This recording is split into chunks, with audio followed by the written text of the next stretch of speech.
Check, check. All right. If you are tired, clap your hands.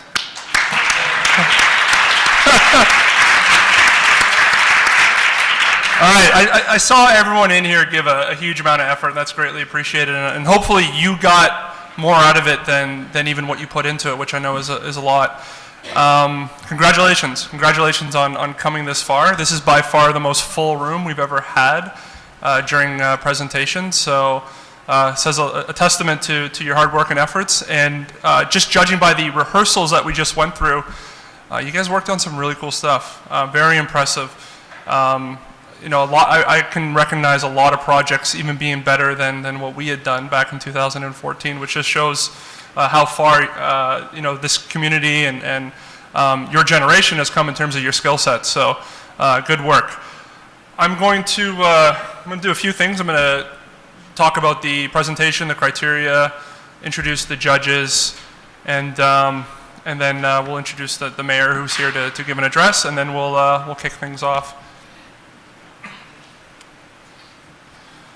Okay, of course, we're going to start with thanking our sponsors. So ODX was our lead sponsor. They're the Canadian Open Data Exchange. They're located here in Kitchener-Waterloo. Canadian Banknote, iHub, Arctic Wolf, ClearPath, Oracle, TD, Western Science, Martins, Roadmonk, Miller Thomson, SkyWatch, Ellison's, Slices, and KW Esplanada. Give it up for everyone who made this possible, please.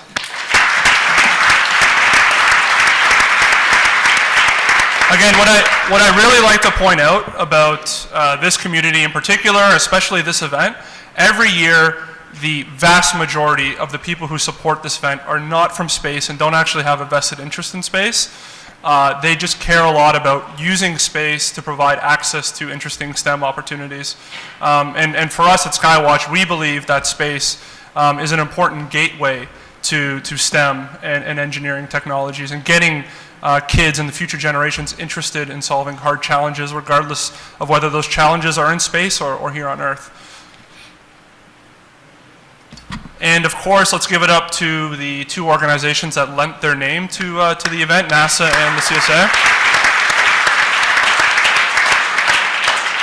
This is now the second year that the CSA has participated and has brought forth challenges, and I think, and hopefully they'll tell you, as they've told us last year, they've been always pleasantly surprised by the uptake in the challenges that students and participants have taken on, and I think the inspiration they gathered from last year was a key reason why they were here this year, and I won't speak for them, but I'm guessing that they'll return next year as well, just judging by the amount of support and the amount of projects that people actually worked on related to CSA. I'm going to show a quick video. I want to let everybody in this room know that, you know, for those of you who don't know me, you know, I introduced myself at the beginning. James, I'm the CEO at SkyWatch. We are a local space tech company building software that enables data to get from sensors in space to any application here on the planet very seamlessly through what everyone here now knows. If you didn't know coming into the weekend, you now know as an API, an application programming interface. And I saw quite a few of you learning how to use an API over the weekend, so that was great to see. But space is an important initiative of ours, and most importantly, the founding team. We were introduced to space through the NASA Space Apps Challenge, and for those of you who saw my introduction talk, know that this is a photo of us with the head of NASA Administrator Charlie Bolden back in 2014, when he was in Toronto to deliver us the awards we had for winning the global event. And for us, you know, we didn't end up building a business based on our project, although our project still exists today. The importance of the event for us was it was a conduit, as I mentioned before, a gateway to us realizing that you can work on things that are really cool as a career, and you can build interesting technology companies and work on interesting technology that before, you know, we thought was never possible. We never thought it would ever be possible as Canadian engineers to work on NASA-led or CSA-led projects. We didn't know anything about that world. And once we dove into it, it's all we wanted to do. and hence the development of our company and what we do today. So I hope, as a takeaway from this event, if just a handful of you become inspired to continue working on your projects or to continue working on problems and challenges in this space, then every dollar we put into it is well worth it. Our goal is to build a cluster of really smart space technology companies here in the KW Toronto corridor. So what's really interesting about that, and it's been an initiative that I've been trying to help at both a grassroots and a federal level. And just next week, there'll be a new incubator program starting in Toronto at the University of Toronto, hosted by the Creative Destruction Lab, and it's going to be focused entirely on space. So this is an initiative that's led in collaboration with Chris Hadfield, and they are looking for 25 space startups to incubate. And so there's real space technology activity happening now in the KW Toronto corridor. And while all of you are definitely too late to apply for this cohort, if you want to build something really cool in this space, this cohort will continue year over year. And so they actually have an intro video that I was going to play for you. Hopefully it motivates you, and then from there we'll get into judging. Nothing can stop us from exploring. It's what we were meant to do. To push the limits, to take that one small step. We climbed the highest mountain because it was there. We walked on the moon, not because it was easy, but because it was hard. It's our destiny to explore. But exploration never happens alone. From the very first canoes leaving sight ashore to the first foot on Mars, we always make progress as a team. And at the Creative Destruction Lab, we want to be on your team. One of the next major growth industries will be the commercialization of space. Access to orbit has never been cheaper or easier or more rewarding. Trillions of dollars will be invested this decade alone, and you could be at the heart of it all. Whether it's the next major leap in robotics or Earth observation or mining or rocketry or the communication satellites that will redefine the internet, your ideas could change the world. It was here that Kepler Communications came to life. $5 million later, and the Toronto-based SATCOM company successfully launched its first satellite into orbit. Waterloo SkyWatch, another CDL alum, raised $4 million towards their goal of providing easily accessible satellite data for everyone. These companies are primed to disrupt everything from agriculture to energy to finance, to the very way we speak to each other. And they're right here with us. You could be too. At the Creative Destruction Lab, we take people and ideas that have the potential to disrupt the space industry.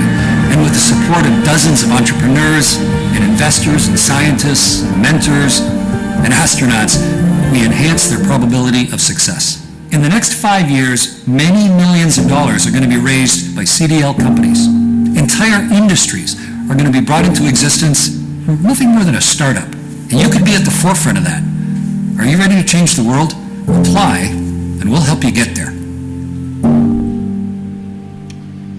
So space is happening in this region, which is really cool because for quite some time, Canada has actually trailed in development of new space compared to our counterparts in the UK and the US. So if you want to continue to work on interesting problems, not only here at Space Apps, but as a career, expect a lot of development happening in this area over the next couple of years. And yes, we'll be hiring, so reach out to us.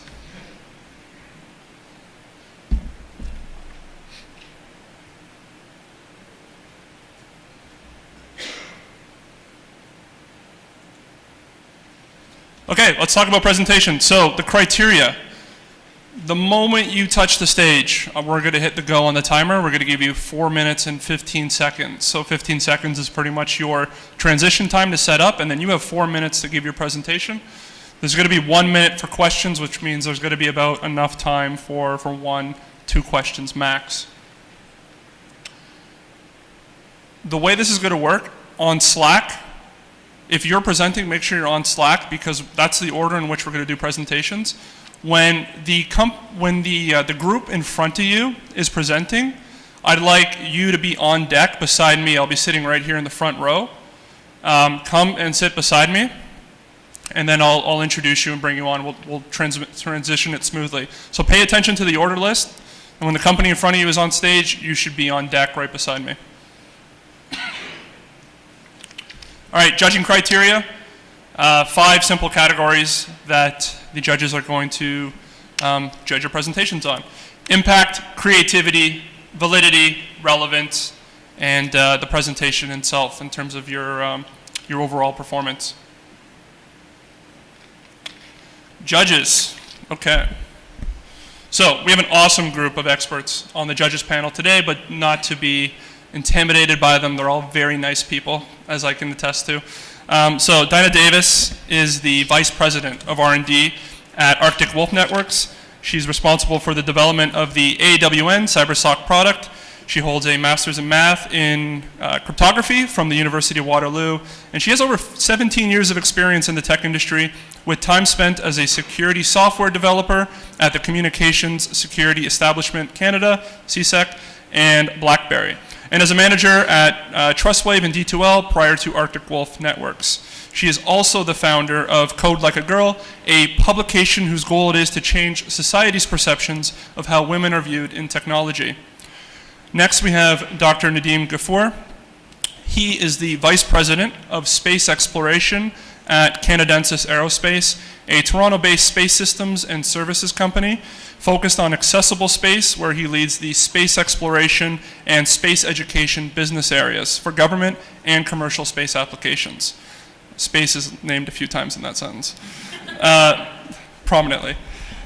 Dr. Ghafoor is the project lead across a wide range of space projects at Canadensys, with particular emphasis on game-changing technologies that enable smaller, faster, and more affordable missions that can survive for longer durations in deep space and planetary environments. In an effort to unlock the space frontier and accelerate the pace of national and commercial development. He previously spent 9 years at a large Canadian space robotics company managing new exploration initiatives, and prior to this worked for 5 years in the UK space industry, supporting the development of 5 different microsatellite missions. Dr. Ghafoor is a firm advocate for cooperation and collaboration across the space sector, and a long-standing proponent of space education and its potential to engage and inspire. Kelly McGregor. As a recovering entrepreneur, Kelly knows the ins and outs of getting a company off the ground and growing. After spending 10 years working with startups, including 4.5 as co-founder, Kelly joined Communitech in 2017 to help other founders succeed and not make the same mistakes. Kelly is the program manager at Rev and Fierce Founders. The Fierce Founders programs are shattering glass ceilings with boot camps, accelerators, and smart women who kick some serious butt. Had to bleep it there. No stranger to supporting women in technology. She was also part of the team that grew Ladies Learning Code, Ladies Learning Code's community outside of Toronto. When she has downtime, you'll likely find her curled up with a good book and animals in her lap, or rocking out at a Foo Fighters concert. Next up, we have Bryan Smith. He is the co-founder and CEO of ThinkData Works, a Toronto-based technology company whose platform is used by some of the world's largest organizations to process and refine data into usable products. They host one of the world's largest repositories of publicly available data and enable their clients to significantly increase the amount of information they use to run their business. Prior to founding ThinkData, Bryan worked for the Canadian government as a senior policy advisor to the President of the Treasury Board of Canada, where he helped implement the government's value for money ethic, leading to over $7 billion in annual savings and the first transition from deficit to surplus in the past 20 years. He is a strong supporter of the skilled worker immigration, sponsoring many engineers and their families seeking Canadian citizenship. ThinkData employees speak over 10 different languages and hail from countries all over the world. He has also introduced a returnship program at ThinkData targeted at helping women re-enter the workforce after extended leave, a program he has challenged all startups and technology companies to adopt. Etienne Low-Décarie. Etienne has an unquenchable curiosity about how nature operates and relishes every opportunity to investigate and understand the world around us, but also wishes to contribute to solving important global problems. He is an ecologist, an evolutionary biologist by training, a teacher by passion, a data geek by necessity. He is an exploration scientist in the astronauts, life sciences, and space medicine of the Canadian Space Agency. Prior to joining the CSA, he was an assistant professor at the University of Essex, where he taught on and conducted research in aquatic ecology and microbiology.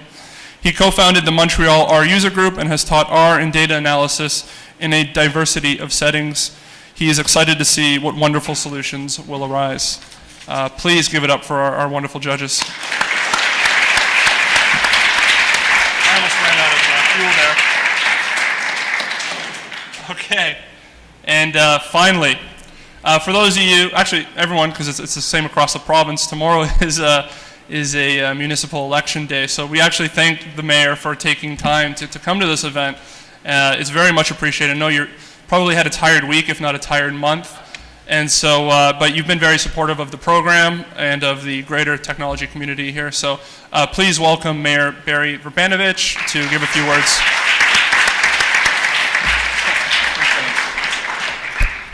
James is a little taller than me. Well, good afternoon, everyone. Has everyone had an awesome weekend? Come on, a little more, a little better energy. Has everyone had an awesome weekend?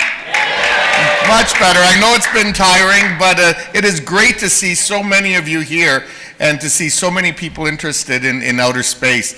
And, you know, I really want to thank James and the SkyWatch team for bringing this event to our community. They have been involved and have sponsored it for the past 3 years. This is the 4th time that we've had Space Apps here in Waterloo region. And their company has been part of it for the last 3 years, including this one. And so to them and to all the volunteers, let's give them a round of applause to say thank you for everything they did this weekend. As James says, a lot of exciting things are happening here throughout Waterloo region, in Kitchener, Waterloo, Cambridge, and not just here, but also along the whole Toronto-Waterloo region innovation corridor. And so the fact that all of you are here and helping really continue to see that build as many of you move on into your careers in the future, or grow your careers and potentially start a company like James did with his co-founders after participating in this a few years ago. I think that's really exciting, and we certainly hope that when you are ready to do that, you actually think about coming down here to Waterloo region to do that. So to the judges and to all of you, thank you for being here. Thank you for all you're doing to advance tech in Ontario and in Canada. And look forward to hearing a couple of the presentations. Unfortunately, I'm not going to be able to stay for all of them, as James said, we're a little busy in the final hours of a campaign. But I look forward to hopefully seeing a few of you, and then coming back next year as we celebrate the 5th annual event here in Waterloo region. Thanks a lot and good luck.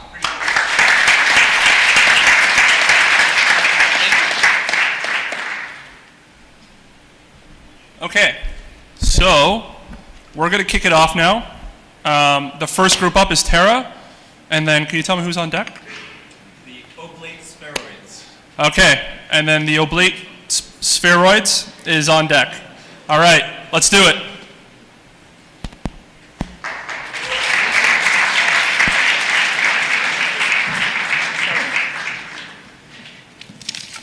Here's the microphone. Make sure you leave the microphone down. Yeah. And mirror. Again, is automatically this good. Let's just see. Yeah. Okay, so Tara, agenda, what we did and why we did it, we'll explain that, but here's the main challenge. So our challenge was to take data provided by the Canadian Space Agency regarding global change and global warming, and show it in a way that is user-friendly and engages and educates the audience. So talking to Marcus from CSA on Friday, what I understood that CSA was having trouble with was getting their data to the masses. So if for most, like everyone in this room, we love data, but for the average Joe, they look at data and they get confused. So if people don't see the data, they don't care about the data. And if people don't care about the data, people don't respond to the data. And as a result, nothing's getting done on the climate change front. So we chose to build a website. Our website contains 3 major components. The first is data, which shows the data of global warming and climate change over all the cities in Canada. The second is C40 tracking, which is a mutual agreement between the top 40 cities in the world and shows what climate change has done for them and what they have done for climate change. Lastly, we have impact, and shows the evolution of climate change and global warming regarding personal choices of each individual. So we'll go over to our demo here. So this is the site that we've come up with. So we're learning climate and transforming lives. So we have a few climate change gases that are important, like carbon dioxide and how it changes over the years. We also have methane, as well as our C40 cities, for example, Toronto, and information about Toronto and how they plan to reduce their CO2 emissions and how climate change is going to affect the cities. And then we also have some future studies that we're looking at. So beyond this project, obviously we had 48 hours, we couldn't come up with the whole website, but looking into the future, we want more data and we want more maps. The more data we have and the more maps we have online, the more people see it, and that's how you start, that's the domino effect. We also want to launch a children's site, which we will show you in the next slide, with simpler graphics aimed towards children, because they are the next generation, and if we interest them at an earlier age, they'll most likely grow up becoming somebody in this room. And finally, this isn't going to stop, but our goal is always to educate, aware, and get hopefully some sort of response. So that's just like a sort of prototype of what the children's website would look like. It'd be very simple, not too much, but at the same time very informative. And to leave you guys with a quote, John Tukey said, "The greatest value of a picture is when it forces us to notice what we never expected to see, and we hope to surprise a lot of people through Terra." Thank you.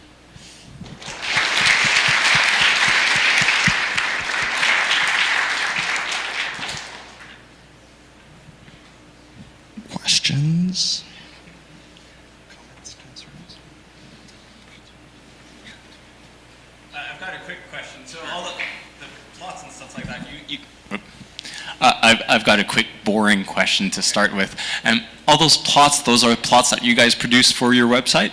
So remember, yesterday we were trying to download all these files from the CSA, but the format they gave it to us would have taken a long time to process. So we went to the next best thing, and we went to the NASA website and used their information. So the plots you see are from the NASA website. Right.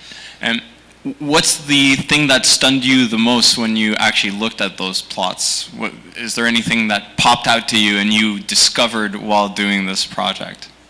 Just the alarming rate at which CO2, methane, and all these things. In the future page, I don't know if you guys got a glimpse of it, but it's expected to be almost 45 degrees in some parts of the world by 2100, which isn't that's our children's, my children's time. So that's a concerning, and that's not something you see over the media. So that was another concerning thing. Why isn't not this being covered?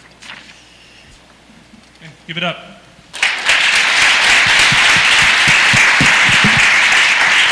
All right, now we have the Oblate Spheroids, and up next is Mons, or on deck is Mons.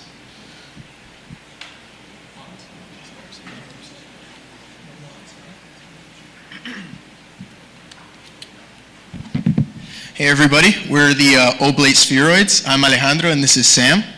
And we're doing the same challenges as the guys before us, this challenge number 3 from the CSA. So the challenge is to grab data from one of the Canadian satellites, in this case SkySat, and grab that data and plot it onto, or visualize it in a way that people can easily interpret it. So everybody knows that the atmosphere is made up of many different gases. that all have different attributes and effects on climate change.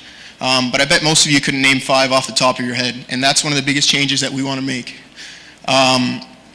SkySat is one of the best satellites, if not the best, at making observations about the gases in the atmosphere. Specifically, it can track HCFCs, which are related to CFCs. You might know them. They created a big hole in the ozone layer in the 70s and the 80s. Those are banned, but HCFCs are still legal and are still making a dent in the ozone. So moving on to what we actually did, we grabbed data from the satellite, specifically all the observations of CH3CL in 2007, and mapped them onto a sphere that you can move around and look at all the different parts of the globe. This is just like the beginning, so to speak, so we just wanted to see if we could grab information from the CSA, which we managed to do, and we plotted it on the graph, or on the sphere. So the possibilities are endless as to what we could really do with this.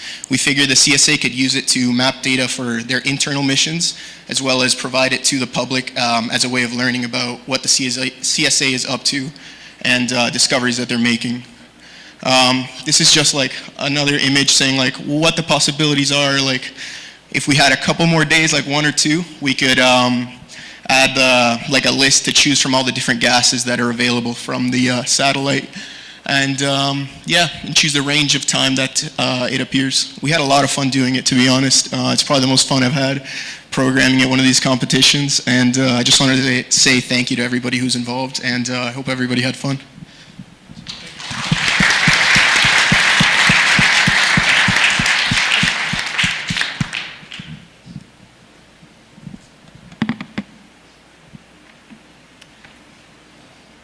Any questions? Sorry. So, similar question to previously. Looking at all this data, did anything pop out and surprise you? One thing that really interests me is the accuracy of the satellites and all of the different compounds that it can measure. It's very useful data that is easily just pulled out of the files of what we could download in time of this competition. Yeah, I was really surprised by just like the amount of data that's available from the satellites and the fact that it's just open for everybody to read. I think like it's a real shame that there isn't more stuff like this that exists already for the public to really, you know, be informed about it. Thank you. Thanks. All right, up now we have Mons, and on deck we have Nerds of a Feather.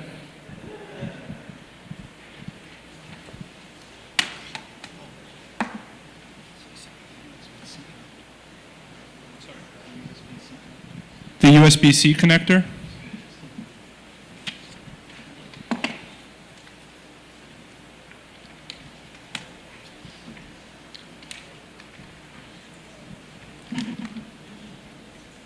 Thank you so much. Right on. Hello everybody. So I represent MANS today. So some number of years ago, Canada sent up RadarSat-1 into space on a mission to gather as much data, as many images of Earth as possible. This mission was hugely successful. But for 600 million Canadian dollars, we believe that everybody should have the opportunity to make use of this data. And this is the problem. For the general public, and even a lot of people for which this data might be useful, it is difficult to use it. To access this satellite requires scripts and APIs. You have to have some level of programming. It's not something that everybody has. We believe we've changed that, or we can change that. So, if you use our tool, which we've created in the past 48 hours, you would be able to input an address. And out of that, our tool would collect all the images from RadarSat, which were part of this geolocation, analyze them, pull out useful features, such as urban areas, lakes, and green areas, and present that back to the user.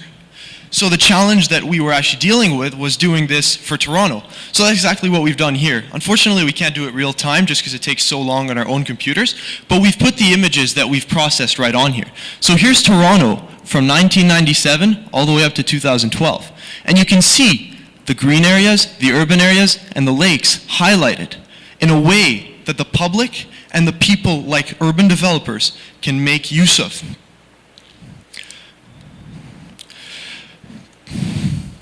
Now, we're very excited about this because there is much more to come. We envision a future where programmers, even programmers can use this, they can go onto our servers, send us their scripts, and have those process real time. This way they don't have to download piles of data onto the computer and make it impossible to process.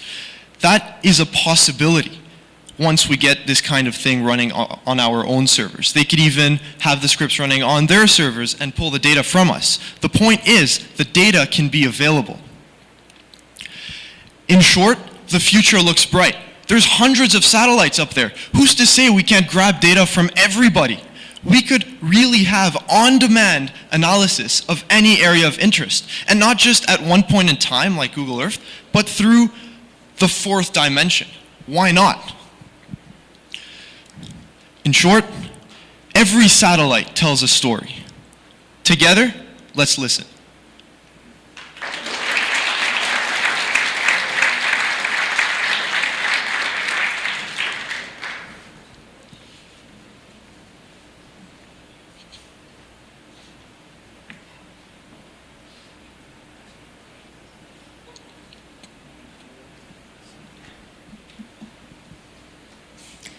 Hi. First question, I guess, is who do you think would be best positioned to utilize this data? Like, what is the impact that it could have more broadly? What we thought of were developers, as well as, so the challenge requires a way to somehow present this data to urban planners. So we're targeting urban planners, but in the future we are also targeting developers so that they can have a platform where they can run their scripts so they can create more applications. Yeah. And we can't ever forget about you and me or the people down the street, our neighbors, who would be using it like Google Earth. That's... Yeah.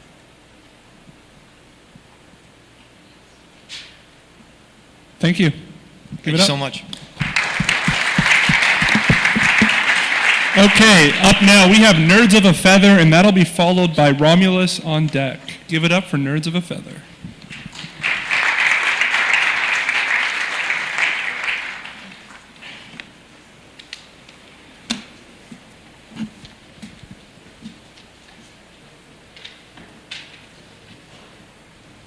Testing, hello, nice. I'd like to thank everybody out for making out tonight. We are the Nerds of a Feather. We chose to take on the challenge presented by the Canadian Space Agency, Be a Biospy. I'm Jamie. No, Zach. And let's dive into this. All right, so to become an astronaut, you need the drive, the perseverance, and of course, the athleticism to endure rigorous training to become one of the great Canadian space travelers. Today, we will be walking you through our creative solution to help improve the lives of astronauts and individuals as a whole. We worked with the Biomonitor vest. Sounds crazy, right? It is a shirt worn by an astronaut to track various measurements like cardiovascular and respiratory activity. Our team developed an algorithm that extracts data from the vest to determine the type of activity the wearer is performing, whether this be running, walking, biking, etc. To talk more about this, we have Nav. So the algorithm that we designed is able to detect a multitude of activities to a high degree of accuracy. It can also be used in a live-time sort of area where the ground control can monitor their own astronauts and then maybe make effective movements in case they see some sort of anomalies in the data. Thanks. So currently what our algorithm does is it can detect whether the astronaut is resting, walking, running, biking, driving, or sleeping. The data sets that we've used so far for the algorithm include the gravitational force upon the astronaut in G's, the strides taken by the astronaut by strides per minute, the heart rate in beats per minute, and the acceleration of the axes, such as the X, Y, and Z. This is our attempt to visualize the data that we're working with and how our algorithm works. On the left side, you can see the raw data that we were given and some visuals of it. In the middle, you can see our amazing computer compiling it with its algorithm. And on the right is the output that our algorithm gives. And as you can see, even by the seconds, it tells you what the astronaut is currently doing, whether it's running, walking, driving. Here on the left side is actually a log that the astronauts use while they're wearing the vest. And as you can tell, they don't really have a lot of time, so they just have to quickly jot down some notes. And on the right is, again, our output. And as you can tell, there's far more detail, which at the end of the day makes it unnecessary for the astronaut to write down these notes, making it more efficient for them to focus on other things. Yeah, so the implications of this are that we could potentially keep track of all activities that the astronauts are completing down to the second without them having to write any in their logs. We could also extend this to check whether they had a good night's sleep or a bad night, whether they're exerting too much effort or not enough, and we could check on their vitals and see improvement over time. I would like to discuss about a future consideration. So for example, unexpected object behavior always can happen. What if the astronaut have a disease, or what if astronaut suit is broken, right? And then second thing is algorithm optimization, which means that we are going to get more data and more, which will result in more output, precise output.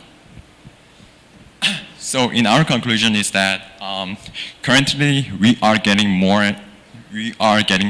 a large amount of data from the astronaut, but their health is very unstable and it's very hard to manage all the times. So what we believe is that our system or our design will impact, it's more like giving them more information, their life is better. And our accomplishment might be a little, but I hope this little means a lot. Thank you.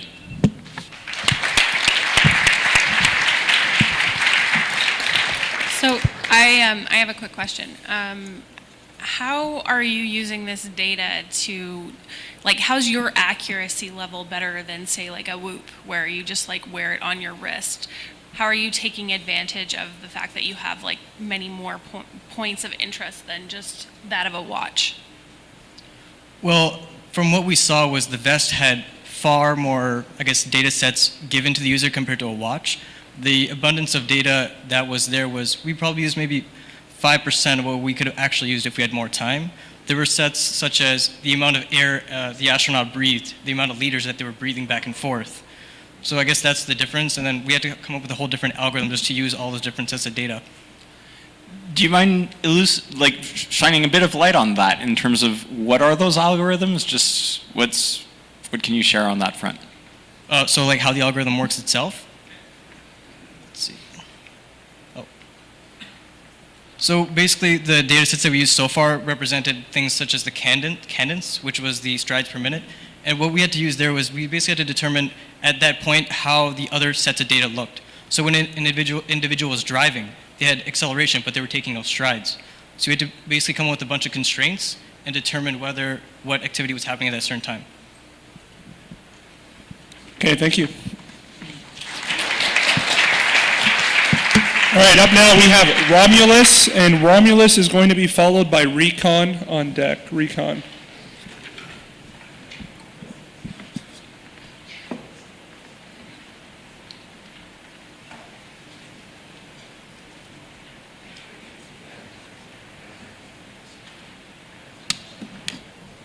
Hello, hello. Everyone get 8 hours of sleep last night? Hi, everybody. We're Romulus, and we specialized, or our challenge was involving finding near-Earth objects and analyzing them, as well as potentially sending rovers out to them. And I'm Daniel. I'm Ron. My name is Barat.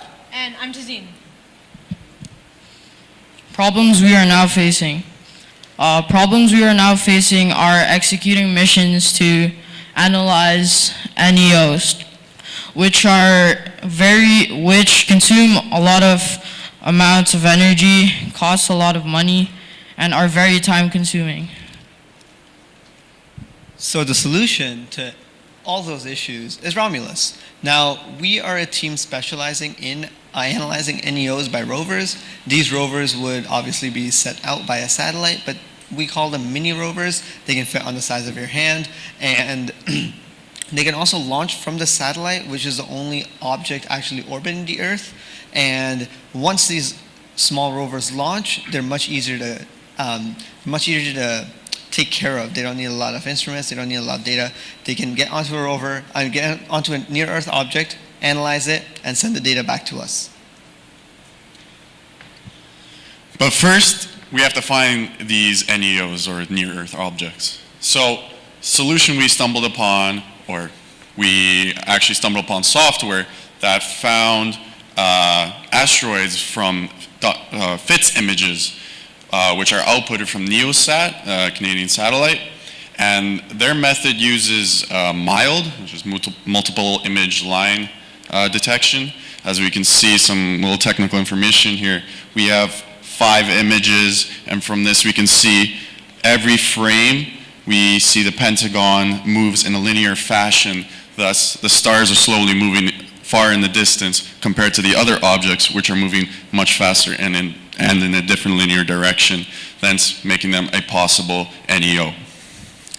So some very preliminary results. We have lots of noise here, but this is taken from data from September 6th or 7th from 2018 RC. It's a asteroid that had a very close near-Earth encounter, but here we can see an object circled number 2. Why am I pointing? I'm just going to point over there. Huh.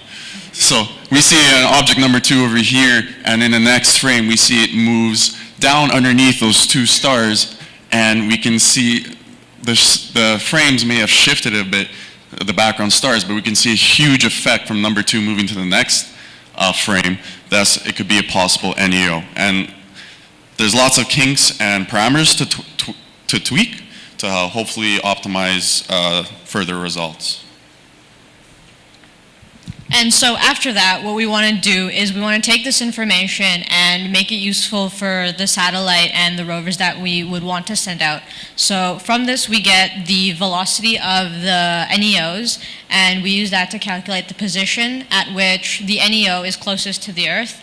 And at that time, or sometime before that, the satellite would send a signal back to Earth to the team, and it would ask permission to whether they want to send a rover to explore this NEO or to mine it. And from that, if we say yes or no, it would go out and explore the NEO. So the impact that it could have on the environment and on humans itself, and why we chose to do it, is because these NEOs can give a lot of information to us. They can give us insight about the origins of the solar system. Like Tazeen said before, we could mine them, we could get extensive minerals from them, and they could also give us the composition of the planets.